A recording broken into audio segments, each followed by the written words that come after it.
Hello, everyone. Wow, I love the prompt Zoom entrance. I see Kelly Breeze on here. Hey, Kelly. Is it me or do y'all feel like this is like so foreign, even though we were living on Zoom for 14 months? And I'm like, oh yeah, what is a webinar? What is Zoom? By the way, this is being recorded, so be careful what I say, Esther. Be careful what I say. All right, we're still waiting. Thank you so much for attending this awesome home and away info session. We'll wait a couple more minutes. Of course, everyone, please say hello in the chat room. Tell us where you're joining us from. Hopefully, everyone had a safe Hurricane Ian last week. Can't believe that was also last week. What is time? All right. Oh, hey, Salvi and Maria. Yay. Hello, hello. Hello, New York Latino Film Best Narrative Feature Award winner. Amazing. Congrats to Salvi and Maria. Amazing, amazing.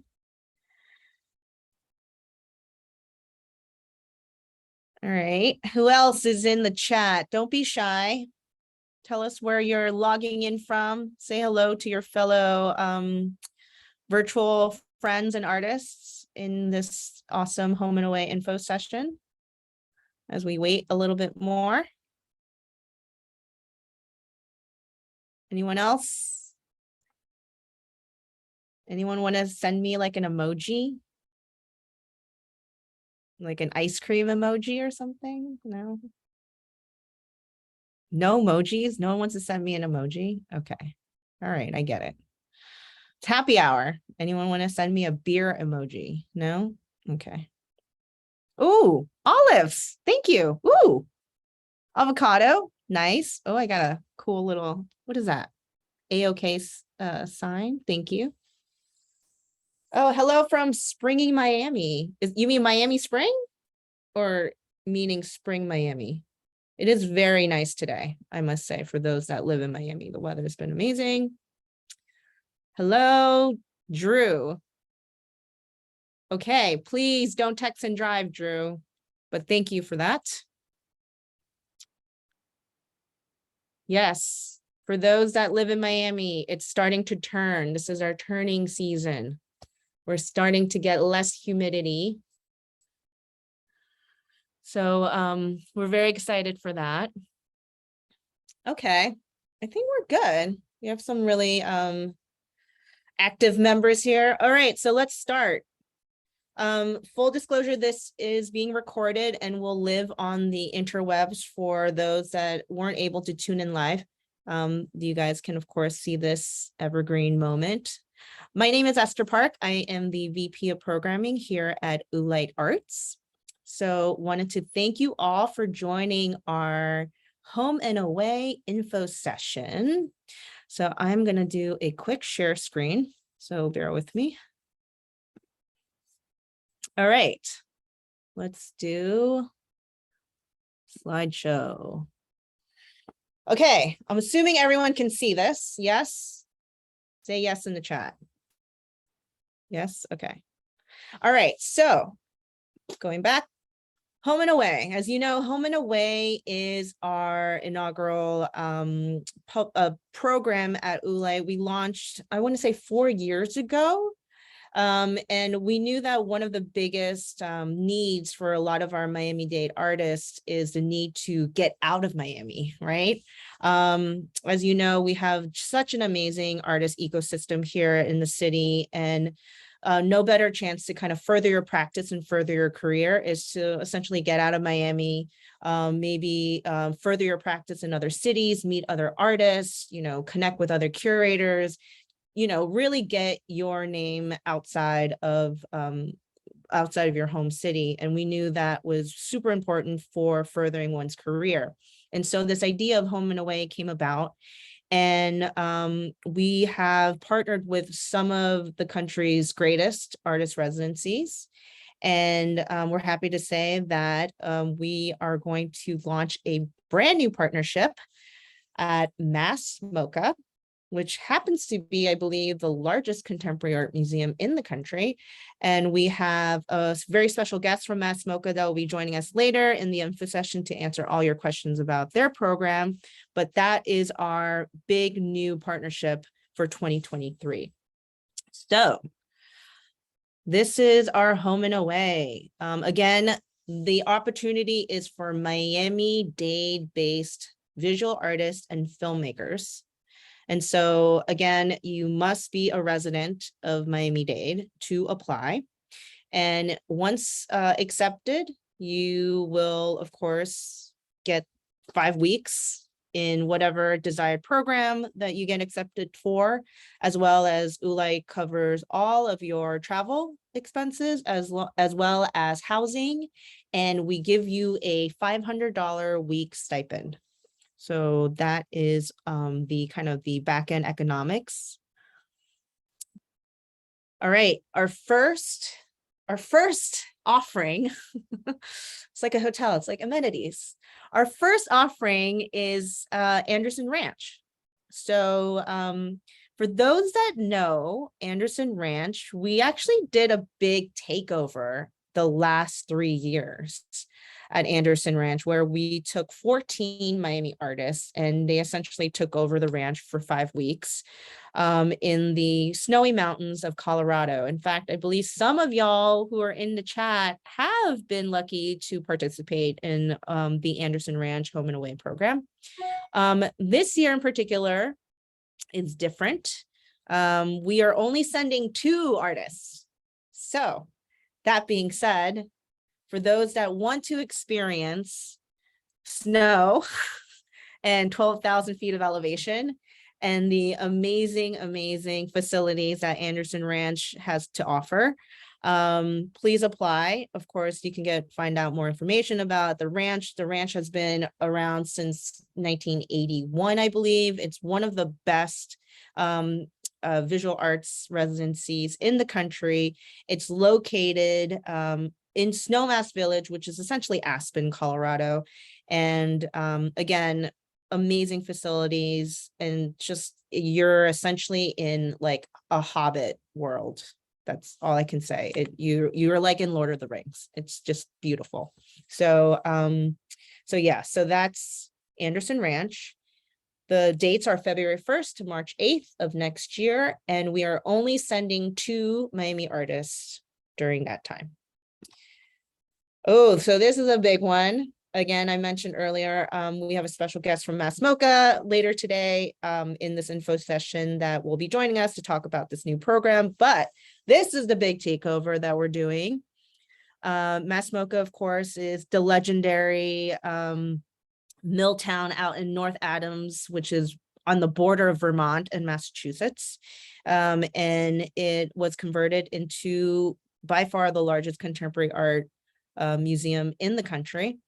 And inside MoCA, there is an amazing residency program called Assets for Artists. And there we will be sending 10 Miami-Dade artists to North Adams. And that is happening March 29th to May 2nd of next year. So put a pin on that. We're going to talk more about that later. And Art Pace in San Antonio. So Art Pace, again, legendary visual arts residency out in San Antonio. Another 5-week program. There we send 3 artists, and it's kind of a takeover because they only are able to house 3 artists at a time. And so this is actually our 4th year at Art Pace.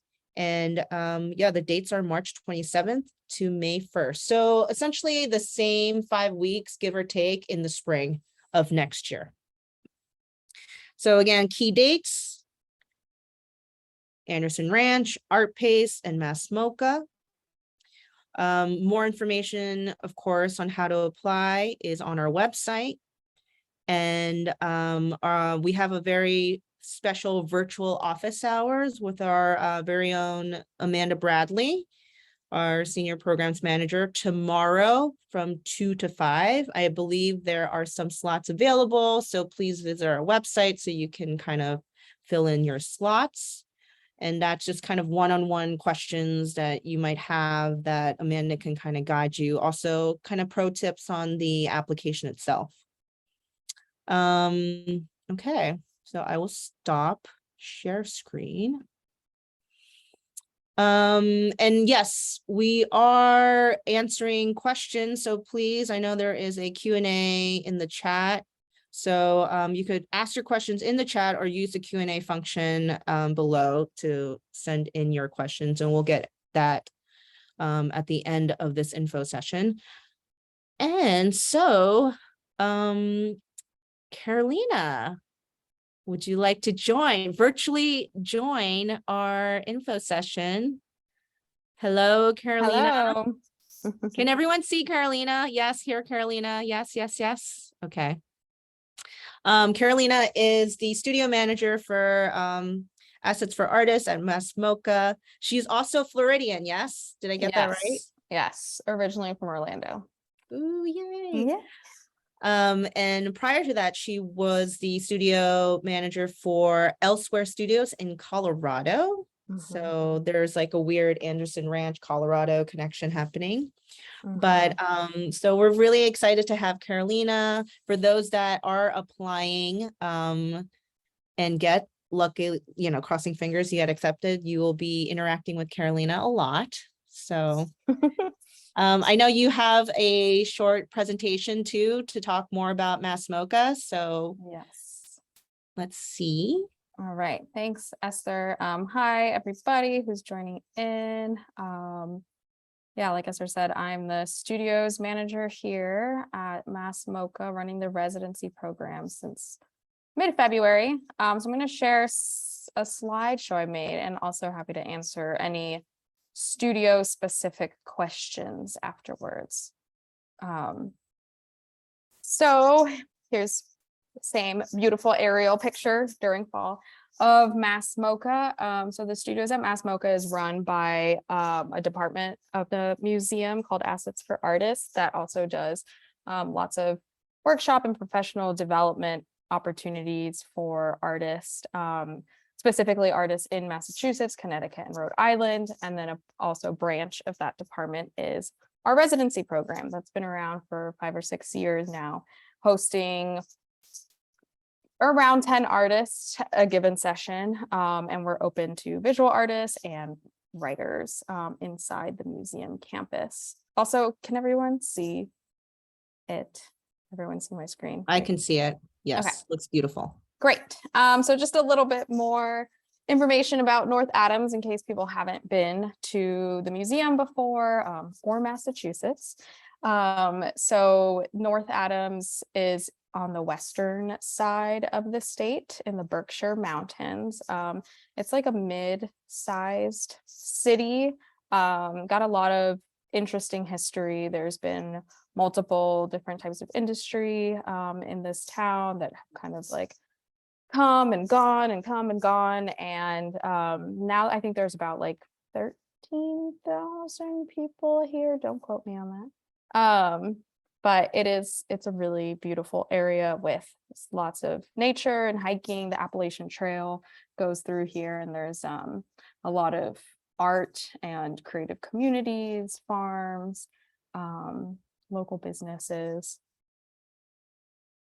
And also in North Adams is, like Esther was saying, the country's largest contemporary art museum, and largest by size. I mean, it is on this sprawling campus that is a former textile factory, and then also was Sprague Electric was after the textile factory, Arnold Printworks, after that industry left, electric company took over, and then eventually a contemporary art museum.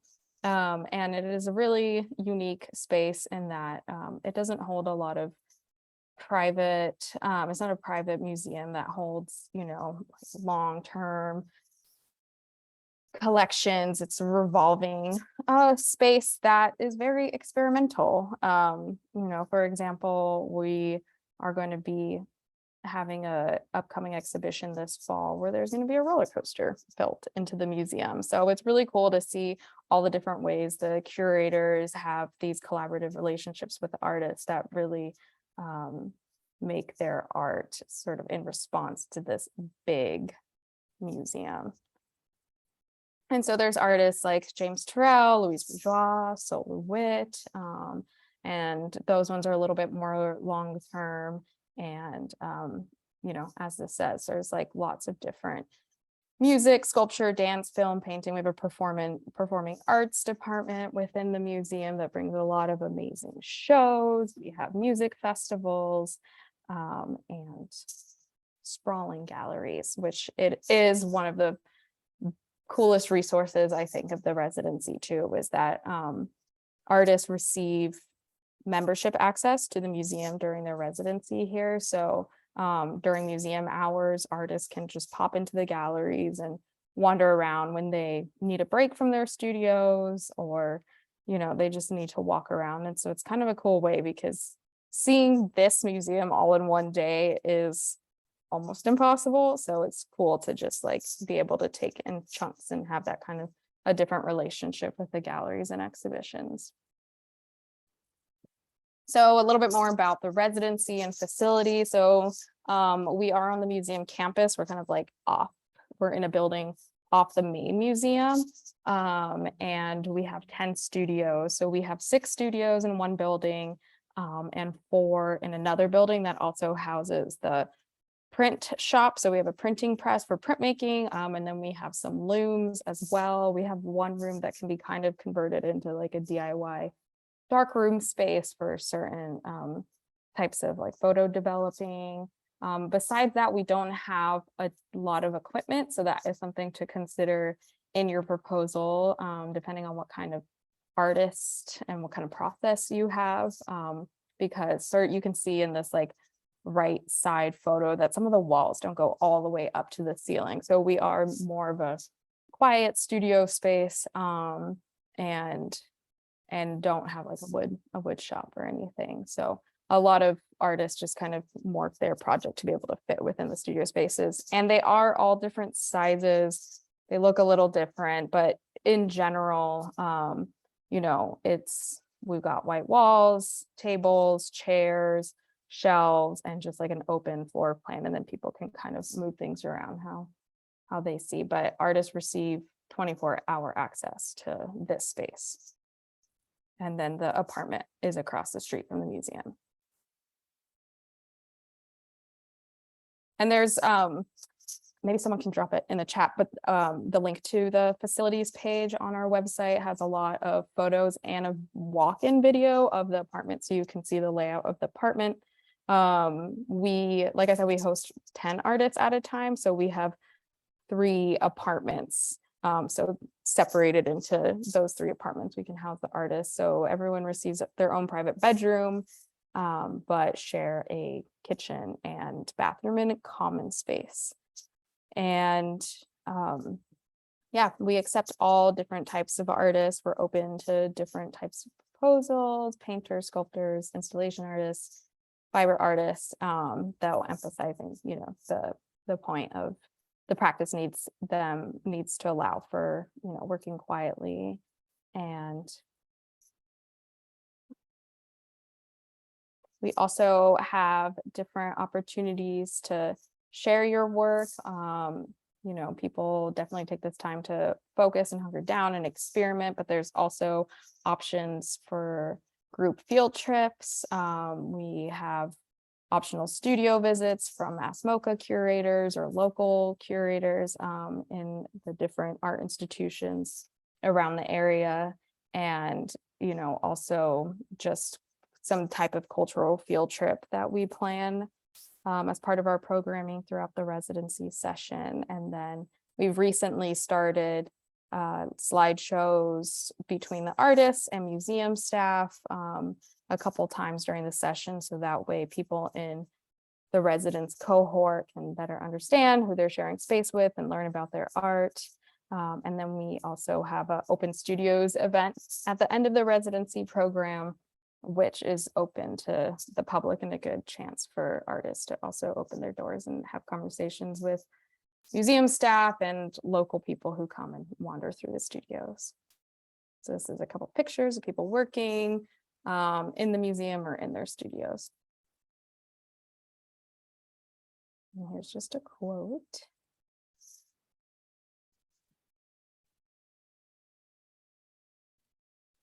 Yeah, I'm open to if any questions came in about the museum or the residency. Is that the end of your slide presentation? Yes. Oh, if you want to stop share.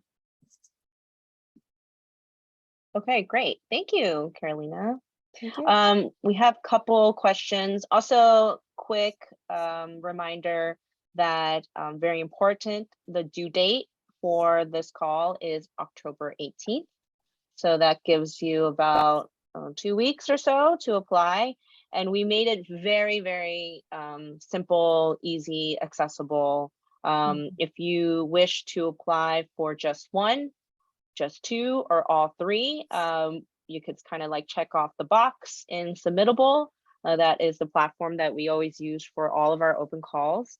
And the questions is, please explain why you want to participate and what you would accomplish for your 5 weeks away from Miami. Quickly tell us about your practice, and then really just upload your CV and 10 images, and that's it.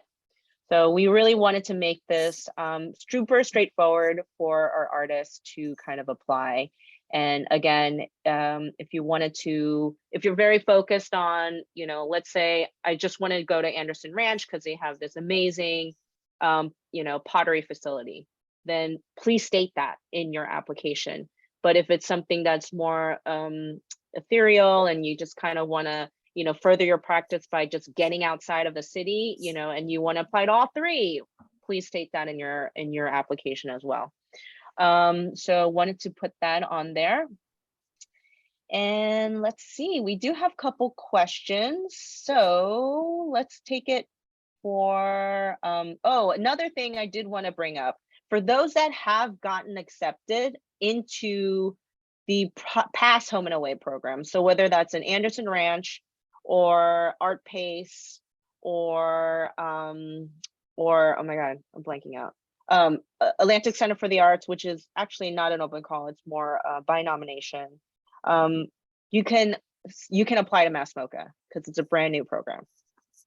So I'm staring at Kelly Breeze virtually in the chat. Kelly she was our first cohort for Anderson Ranch. So, all right. Terry Kaplan asked, do you have kilns at MoCA? We don't have kiln, so I would suggest if that is a really big part of your process. I have seen, or I've heard, I actually haven't seen since I've been here, artists doing this, but I've heard in the past that artists have connected with a local ceramicist in town who does $35 fire rings. And so it is something to consider that, we don't have one here in the facilities. You'd have to connect with that local person and make sure they're in town and that they're doing it. And so it's something to think about, is like, well, can I still work on other stuff if I'm only able to do one firing or two firings, or maybe even none during my time there? So yeah, we don't have one. There is a kiln at Anderson Ranch. In fact, there's multiple kilns at Anderson Ranch. And at Art Pace, it's the same. They do not have one on site, but they have a partnership with another arts organization that does firing. So there is opportunity there for kilns. So thank you, Terry, for that question. Cornelius Tulla asks, will there be other artists at Anderson Ranch during the residency time beyond the 2 Oolite residents selected? Wouldn't that be amazing if we only had 2 artists in that entire facility for 5 weeks? That would be very cush. No, there will be other artists during that time. at Anderson Ranch. So their cohort is 14. So that means 12 other artists from all over the world actually will be sharing space with the artist during those 5 weeks at Anderson Ranch. So thank you, Cornelius, for that. We have Evelyn Pulitzer asking, is it a project-based application? Absolutely not. Absolutely not. I mean, if there is a specific project that you are working on right now that you're obsessed with and you feel like going to Mass Smoke, let's say you're a filmmaker, and that's the other thing too, we support our cinematic arts field, and you're writing like a horror film based in the abandoned mills of North Adams, sure. Perfect. But no, it's definitely not project-based, the application. Jen asked, do artists ship any of their equipment ahead of time? Is it important to stress that it won't be cumbersome? Knowing, I'm assuming that's Jen Clay. Yes, you can ship particularly equipment that you specifically would like to work on. But we haven't really experienced that in the past 3 years with our Home and Away program, but some artists have shipped work out that they wanted to work on as well, and materials, but of course a lot of artists buy materials when they get there, but that is totally fine. I don't know, have you experienced that at Mass MoCA, Carolina? Anyone like shipping equipment? Depending on what it is, I mean, we do have artists ship a lot of stuff ahead of time, and I kind of just ask people to do it about a week before arriving because we hold on to it. It takes up space in our office. We don't mind, but like just to eliminate us holding on to it for too long before the residency, because there's not really an art store in town. The closest art store to North Ave. So that's something important to know, is a lot of artists bring what they need or they ship it to themselves. Once they're here, you can order things online and things do get here pretty fast. And then once a session, or because this one is a longer session than we usually do, maybe it could happen multiple times. So we do like outings to the town that has the art store and the Joann's Fabrics and the Home Depot in case people need to refill up on their stuff. But of course people can ship what they need ahead of time. We do have a sewing machine, a brand new sewing machine that we bought, a Singer heavy duty, in case anybody is going to be using that as part of their practice, and they can do what they need to do on that sewing machine, because bringing a sewing machine might be a little bit harder. So great. Drew Dang asked, is this friendly to emerging artists without much on their CV? Is this a good opportunity for artists looking to join the Oolite network? Absolutely. So our juror is comprised of independent curators and arts leaders locally here.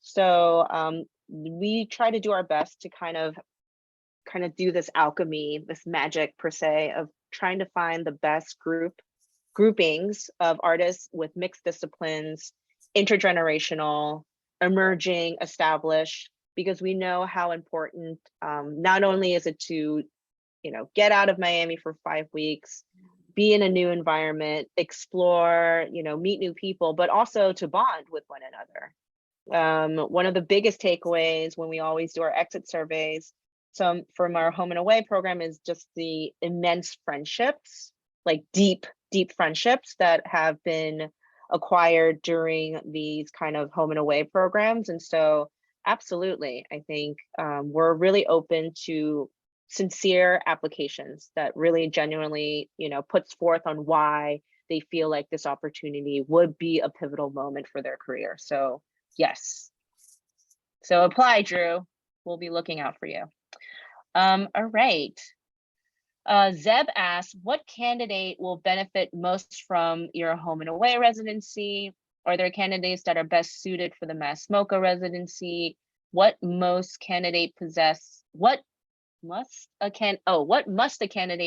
that you have been accepted to the Home and Away program? So yeah, going back to what I just stated, anyone that has like a deep desire to kind of connect with other artists, as well as kind of furthering your practice, needing this kind of breakage, for those that live in Miami, including myself, sometimes you need to just get out. Like, yeah. So those moments are super important for an artist's career's life. So absolutely, that's kind of the added benefit. And are there candidates that are best suited for the Mass MoCA residency? I don't know, Carolina, have you noticed in the past candidates, or is it just kind of mixed bag? Yeah, I would say similarly to what I was just talking about, the facilities, like we are open to lots of different proposals, but if it doesn't kind of fit within the context of what we're able to host in our unique studio spaces, then it doesn't, quite line up. So yeah, just understanding what kind of facilities and equipment we have, looking at our facilities page, and determining if it's the right fit for your type of practice. Mm-hmm. We have a question here in the chat from Lauren Mendoza. Is there a location that has an emphasis in printmaking, has printmaking facilities? I can definitely tell you Anderson Ranch has one of the best printmaking facilities out there. So yes. And same with photo developing facilities. Yes, Anderson Ranch actually has an amazing darkroom, as well as like a digital photo developing department. Carolina, do you guys do photo and printmaking? We have a printmaking facility in our other building that has 4 studios. You can check out that what press we have on our website. We also have a unique one-of-a-kind hydraulic press that a local printmaker made, and then we have a local print technician who comes in and kind of like walk people through the shop process. We're actually going to be pivoting to a green print shop practice. So just having more green processes around that. And then as far as dark room, we have, like I said, we kind of have one studio that can be converted into a room that is dark, that people have, like we have a current resident right now who's doing film photography and has made it into his own dark room. I mean, he's able to do that and knows that, but we don't have a dedicated photo developing facilities. That being said, another artist found a really amazing spot in Brattleboro, which is about an hour away from here, and like made the trip. And she said it was an amazing facility and she was able to do what she needed to do within like a couple of hours. So there's different options to connect to things like that here. Great. This is a really good question. Are pets allowed during the residency at Mass MoCA, or kids? No pets allowed, just because it is a shared space. As much as I love pets, I have a dog and a cat myself, but yeah, just because it's a shared studio space and living space, we don't allow pets unless they're emotional support dogs and we have the right paperwork. And kids, we have had families before, and we're going to have an open call coming this fall with a deadline in January for a specific family residency time period that is going to align with the Mass MoCA, the museum's kids camp, and there's a stipend, so we have specific time periods where that can be accommodated, but not during our regular sessions. And what are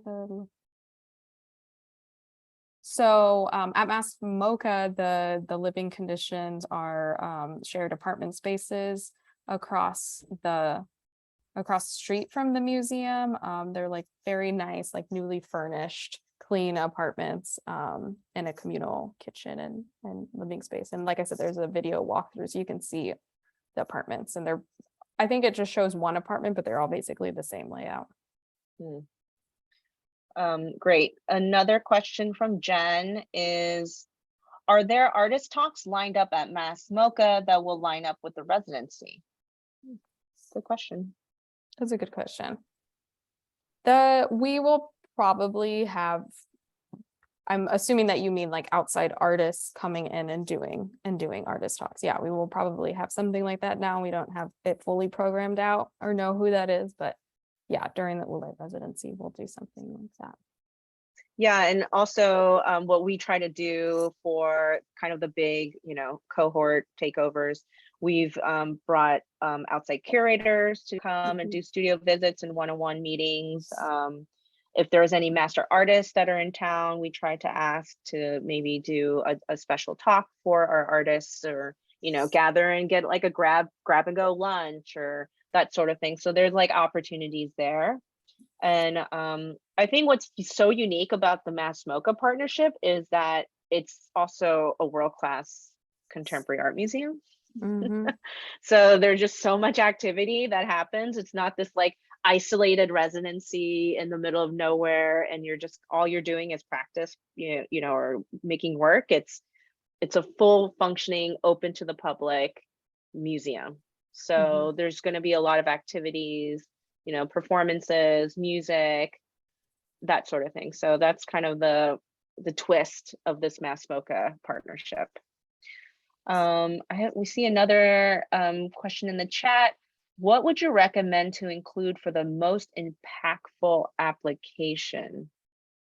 I don't know, Carolina, you have done lots of residency. What stands out for you?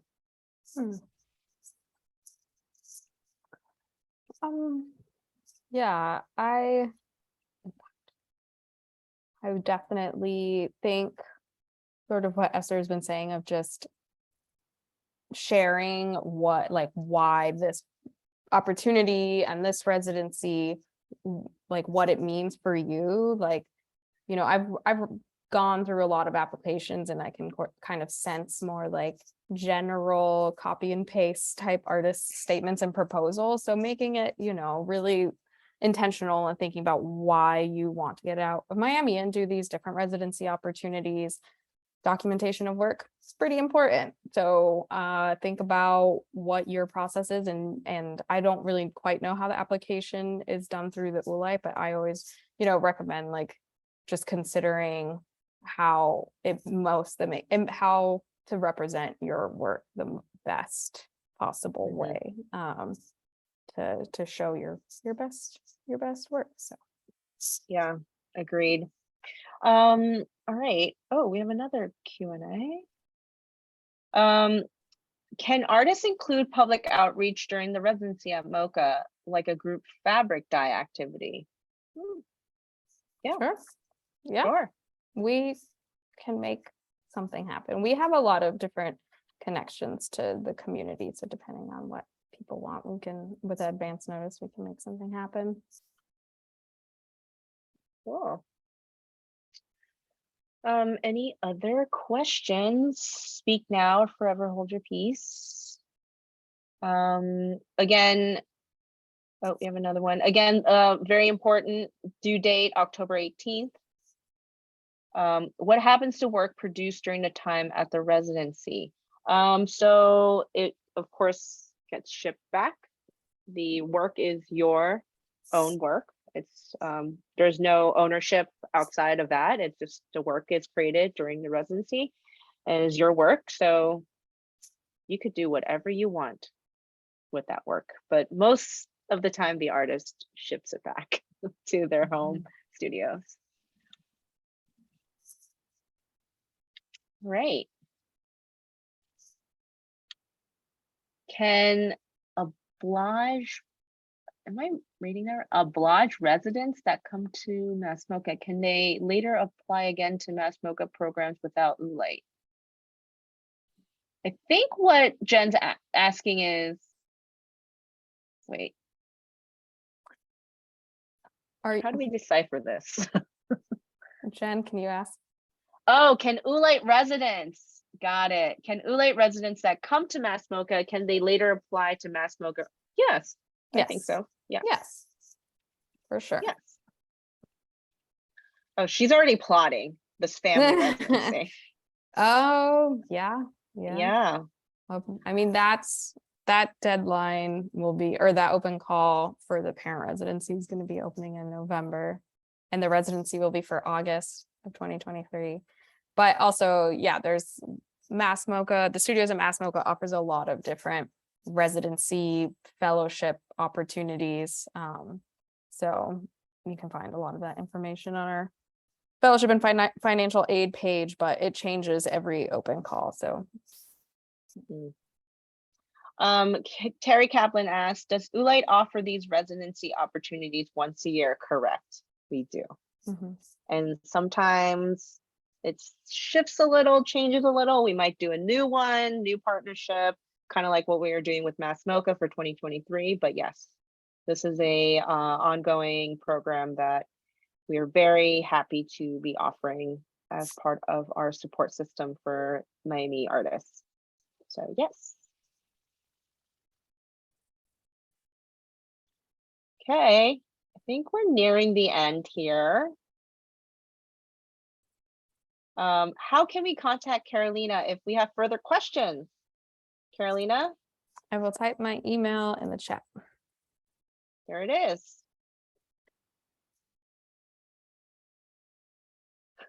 Jen, if we want to apply to one program, should we apply to all three for chances? If you're a gambling person, sure.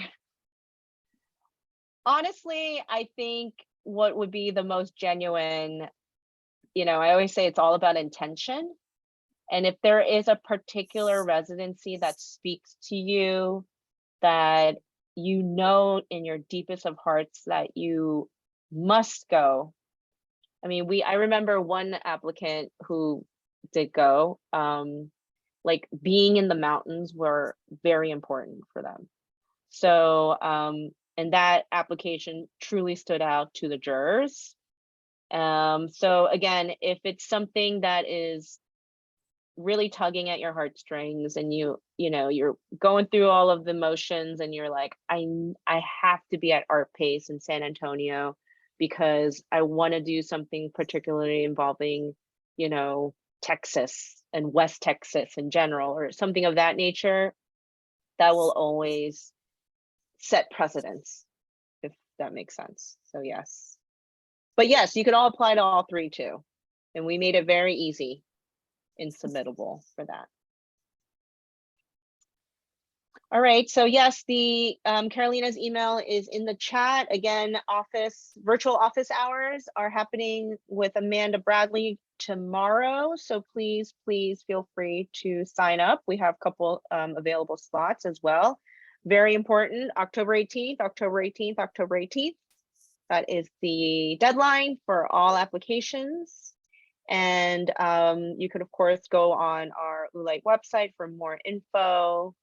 But I don't know, Carolina, do you have any last words to kind of give advice or wisdom to our potential applicants? I would say good luck, apply, tell your friends to apply, and email me if you have any questions. And I'm looking forward to meeting some of you guys next year and hosting your residency. Well, thank you so much for joining. And enjoy the fall leaves that are turning up in northern or western Massachusetts. And thank you all for those that attended virtually. Again, this will live on the website, so feel free to always come back for more info. And yes, good luck. And thank you, everybody. All right. Bye, everyone. Thank you.